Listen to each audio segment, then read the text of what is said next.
To Shimla. गौरव, अनिकेत, टीना, प्रिया और Ronit college friends आज पूरे 4 साल बाद मिल रहे थे। दिल्ली की भगभगाती गर्मी से राहत पाने के लिए उन्होंने शिमला का ट्रिप प्लान किया।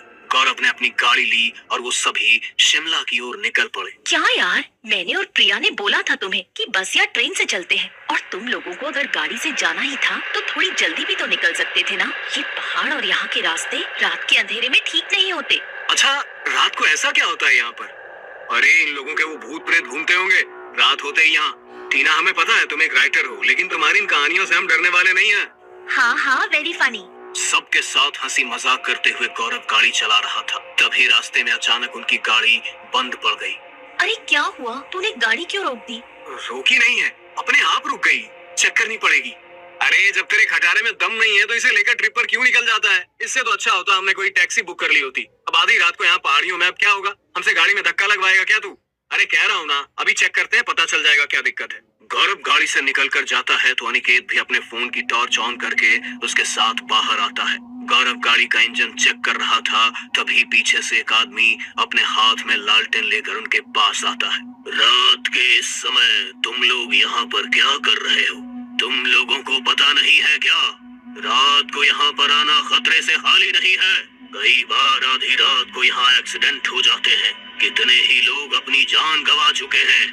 मेरी बात मानो, आगे मत जाना, पीछे लौट जाओ और सुबह होने तक किसी सेफ जगह रुक जाओ। अरे काका, अगर रात को यहाँ पर आना जाना सेफ नहीं है तो आप आधी रात को यहाँ भूतों की तरह क्यों घूम रहे हो?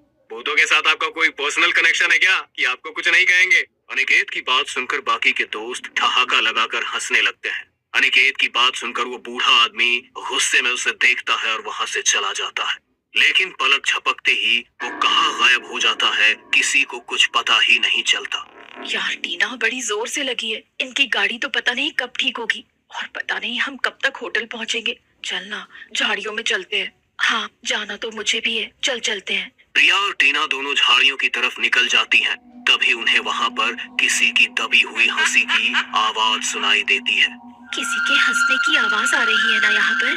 हाँ, आवाज तो मैंने भी सुनी, लेकिन यहाँ तो हमारे अलावा कोई भी नहीं। चल जल्दी से यहाँ से चलते हैं, मुझे कुछ ठीक नहीं लग रहा। वो दोनों जैसे ही वहाँ से जाने लगती हैं, तभी उनके कानों में फिर से वही हंसी की आवाज पड़ती। एक औरत और एक आदमी, जिनका पूरा शरीर खून से लथपथ था और चेहरा बुरी तरह से कटा फटा हुआ था, अचानक उनकी आंखों के सामने से आ जाते हैं, जिसे देखकर उन दोनों की चीख निकल जाती है।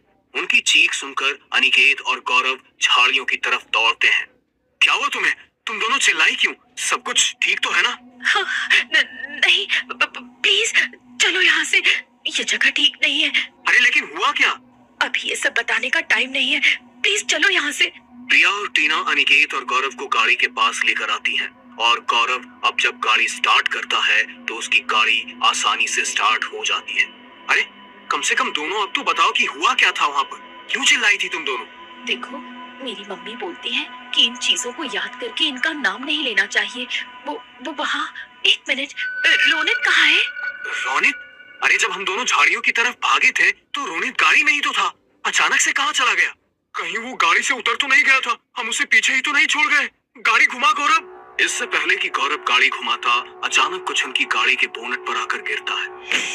गौरव जल्दी से गाड़ी रोकता है और जैसे ही सब लोग बाहर आकर देखते हैं तो बोनट पर रोनित की डेड बॉडी गिरी हुई थी, जो पूरी तरह से खून से लथपथ थी, और उसका चेहरा भी बिल्कुल उन औरत आदमी की तरह ही कटा फटा हुआ था जो प्रिया को झाड़ियों में दिखाई दिए थे। रोनित की डेड बॉडी कार पर देखकर सबकी चीख निकल जाती है।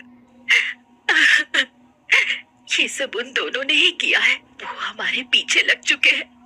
उन्होंने रोनित को तो मार दिया, वो हमें भी नहीं छोड़ेंगे। वो छलावा था।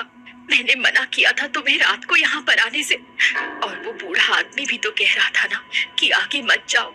अगर हमने उसकी बात मानी होती तो रोनित मारा नहीं जाता। अब हम सब मारे जाएंगे। शट अप प्रिया, ये किसी इंसान या जानवर का काम है। रोनित तो मर गया, अब हम इसके लिए कुछ भी नहीं कर सकते। यहाँ ज्यादा देर रुकना खतरे से खाली नहीं है। हम इसकी डेड बॉडी को यहीं पर छोड़ देते हैं और चलते हैं यहाँ से। हाँ, गौरव ठीक कह रहा है, यहाँ पर कुछ भी हो सकता है। जल्दी से गाड़ी में बैठो। जैसे ही वो गाड़ी में बैठने लगते हैं, टीना, गौरव और अनिकेत गाड़ी में बैठ चुके थे। जैसे ही प्रिया गाड़ी में बैठने को होती है, अचानक प्रिया को अपने कंधे पर कुछ महसूस होता है। वो पीछे मुड़कर देखती है तो वही भयानक औरत और आदमी उसके सामने खड़े थे। प्रिया जोर से चीखती है और गाड़ी में बैठने की कोशिश करने लगती है, लेकिन इससे पहले कि वो कुछ कर पाती, वो दोनों उसे घसीटते हुए जंगल की तरफ ले जाते हैं। अनिकेत, गौरव और टीना अपनी आंखों के सामने प्रिया को झाड़ियों की तरफ इस तरह घसीटते हुए जाते देख रहे थे। कुछ करो गाइस, वो हमारी प्रिया को भी ले गए, नहीं छोड़ेंगे उसे, प्लीज कुछ करो। टीना फूट फूट कर रो रही थी, लेकिन उनकी इतनी हिम्मत नहीं हो पा रही थी कि वो गाड़ी से उतरकर प्रिया को बचाने जाएं। तभी पूरे जंगल में प्रिया की चीखें गूंज उठी। प्रिया की चीख सुनकर गौरव ने जल्दी से गाड़ी स्टार्ट कर दी। ये सब क्या हो रहा है? पहले रोनित और अब प्रिया। प्लीज जल्दी करो, निकलो यहाँ से, जल्दी होटल तक पहुँचो, और अब चाहे कुछ भी हो जाए हम गाड़ी नहीं रोकेंगे। गौरव ने फुल स्पीड में गाड़ी भगाई, लेकिन लगभग आधे घंटे तक गाड़ी चलाने के बाद भी रास्ता मानो आगे बढ़ ही नहीं रहा था। दूर दूर तक होटल तो क्या, किसी भी इमारत और रिहायशी इलाके का कोई नामो निशान नहीं था। What the hell? पिछले आधे घंटे से फुल स्पीड में गाड़ी चला रहा हूँ मैं, और ये लोकेशन तो जैसे एक ही जगह अटक गई है। अभी भी होटल 4 किलोमीटर दूर है। गाइस, मैं कह रही हूँ, छलावा हमारे पीछे पड़ चुका है। हम कितना भी चलेंगे, लेकिन सुबह होने तक उस छलावे से बाहर नहीं निकल पाएंगे। सुबह तक हमें खुद को बचाकर रखना होगा, वरना हमारे साथ भी वही होगा जो प्रिया और रोनित के साथ हुआ है। चुप करो टीना, हम वैसे ही बहुत डरे हुए हैं। बस हमें जल्दी से कोई मंदिर या किसी का घर दिख जाए, गाड़ी वहाँ से आगे नहीं बढ़ाएंगे। थोड़ी देर और गाड़ी चलाने के बाद गौरव को सामने एक रोशनी दिखाई दी। जंगल का एरिया धीरे धीरे खत्म हो रहा था और सामने ही उसे एक झोपड़ी दिखाई दे रही थी, जहाँ से लालटेन की रोशनी चमक रही थी। शायद सामने इस झोपड़ी में कोई रहता है। आज रात हम यहीं रुक जाते हैं, वरना आज हमारी जान नहीं बचेगी। वो तीनों झोपड़ी की तरफ जाते हैं तो झोपड़ी में लालटेन जलाए एक औरत अंदर चूल्हे पर खाना बना रही और उसका पति उसके पास बैठा था। टीना को ये बात थोड़ी सी अजीब लगी।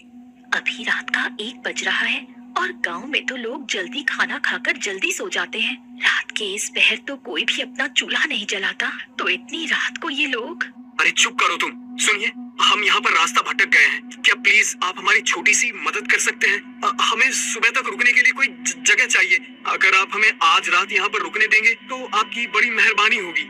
गौरव की इस बात का उन दोनों ने कोई जवाब नहीं दिया। तभी टीना का ध्यान उनके पैरों पर पड़ा, जो उल्टे थे।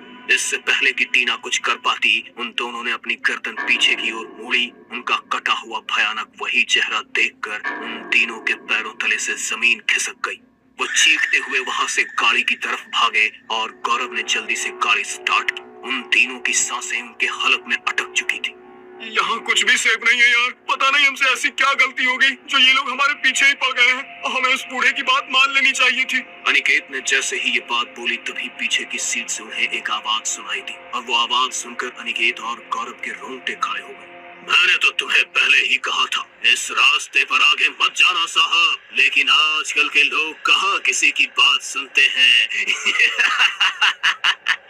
उन दोनों ने जैसे ही पीछे मुड़कर देखा तो पाया कि गाड़ी की पिछली सीट पर टीना नहीं बल्कि वही बूढ़ा था, जो अब उन्हें देखकर भयानक तरह से मुस्कुरा रहा था। उसका चेहरा भी अब धीरे धीरे भयानक होने लगा और उसके मुंह से खून टपक कर गाड़ी में गिरने लगा। दोनों इतने डर गए थे कि उनके मुंह से चीख निकल गई और हाथ पैर सुन्न पड़ गए।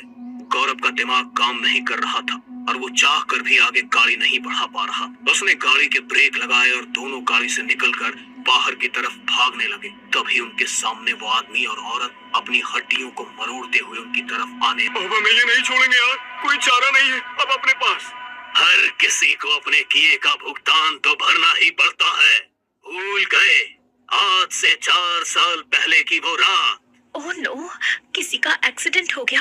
मैंने बोला था ड्रिंक करके गाड़ी मत चलाओ। अब क्या करें यार? अगर इन लोगों को अस्पताल लेकर गए और ये मर गए तो पुलिस हमें छोड़ेगी नहीं। मैं तो कहती हूँ चलो यहाँ से, जो हो गया सो हो गया। अब इनको बचाने के चक्कर में अपनी पूरी लाइफ खराब नहीं करनी। वो लोग चाहते तो उन्हें बचा सकते थे, लेकिन पुलिस के डर से वो उन लोगों का एक्सीडेंट करके उन्हें वहीं पर छोड़कर चले गए और इस वजह से बहुत देर तक तड़पने के बाद उन तीनों की वहाँ पर मौत हो गई। आसपास कोई सीसीटीवी कैमरा भी नहीं थे। इस वजह से कभी किसी को पता नहीं चला कि ये एक्सीडेंट किसने किया। गौरव की आंखों के सामने वो रात अचानक फ्लैश हुई।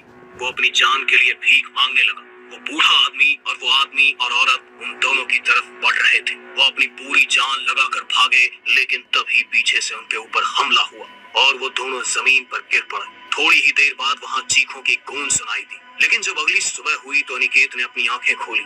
उसने देखा कि वो जिंदा है और उसे एम्बुलेंस में चढ़ाया जा रहा है। लेकिन जैसे ही उसने सामने देखा तो सामने के पेड़ पर रोनित, गौरव, प्रिया और टीना की गर्दन लटकी हुई थी। ये नजारा देखकर अनिकेत की आत्मा कांप उठी और शिमला का ये ट्रिप उसके चारों दोस्तों की मौत का ट्रिप बनकर रह गया। अनिकेत इसलिए बच गया क्योंकि वो आज से 4 साल पहले शिमला नहीं आया था और उस एक्सीडेंट से उसका कोई वास्ता नहीं था। वरना आज अनिकेत के साथ भी वही हुआ होता जो उसके 4 दोस्तों के साथ हुआ था।